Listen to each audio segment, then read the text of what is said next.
श्री गणेशाय नमः। ओम नमः शिवाय। श्री शाम शिवाय नमः। हे शिव भक्तों, इस एपिसोड में हम विद्वेश्वर संहिता के तीसरे अध्याय का पाठ करेंगे।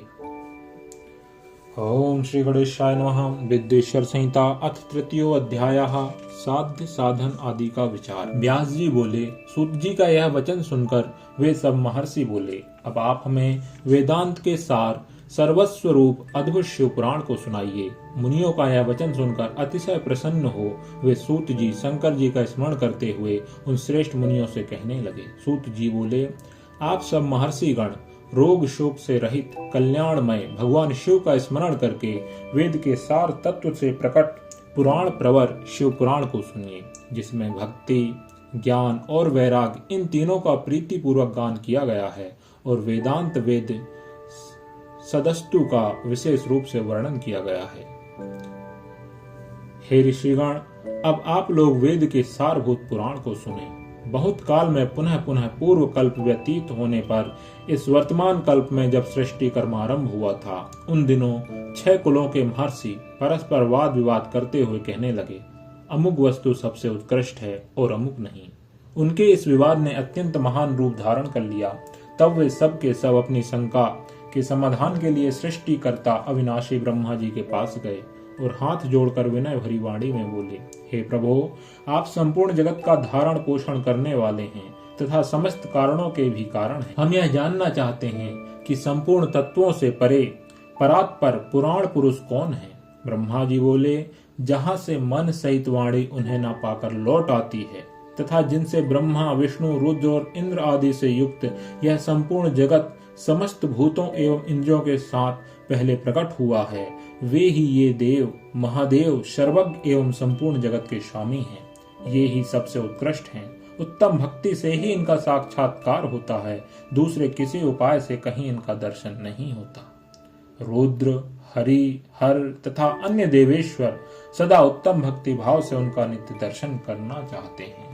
अधिक कहने की क्या आवश्यकता। भगवान शिव में भक्ति होने से मनुष्य संसार बंधन से मुक्त हो जाता है। देवताओं के कृपा प्रसाद से ही उनमें भक्ति होती है और भक्ति से देवता का कृपा प्रसाद प्राप्त होता है। ठीक उसी तरह जैसे यह अंकुर से बीज और बीज से अंकुर उत्पन्न होता है। इसलिए हे द्विजों, आप लोग भगवान शंकर का कृपा प्रसाद प्राप्त करने के लिए भूतल पर जाकर वहां सहस्त्र वर्षों तक चलने वाले एक विशाल यज्ञ का आयोजन करें।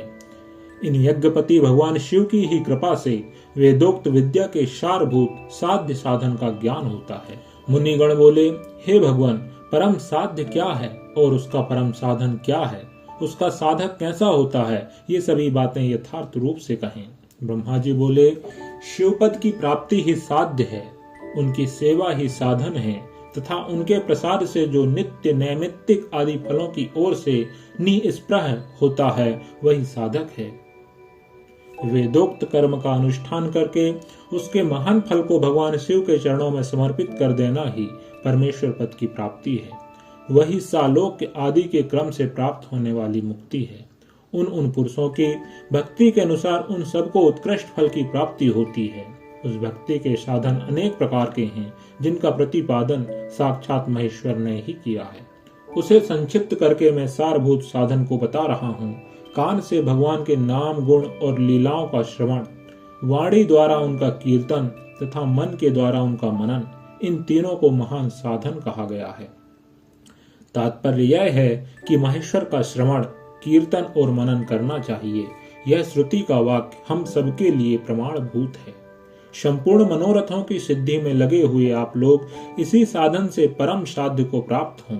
लोग प्रत्यक्ष वस्तु को नेत्र से देखकर उसमें प्रवृत्त होते हैं, परंतु जिस वस्तु का कहीं भी प्रत्यक्ष दर्शन नहीं होता, उसे श्रवणेन्द्रिय द्वारा जान सुनकर मनुष्य उसकी प्राप्ति के लिए चेष्टा करता है। अतः पहला साधन श्रवण ही है। उसके द्वारा गुरु के मुख से तत्व को सुनकर बुद्धिशाली विद्वान पुरुष अन्य साधन कीर्तन एवं मनन की सिद्धि करे। क्रमशः मनन पर्यंत इस साधन की अच्छी तरह साधना कर लेने पर उसके द्वारा सालोक्य आदि के क्रम से धीरे धीरे भगवान शिव का संयोग प्राप्त होता है।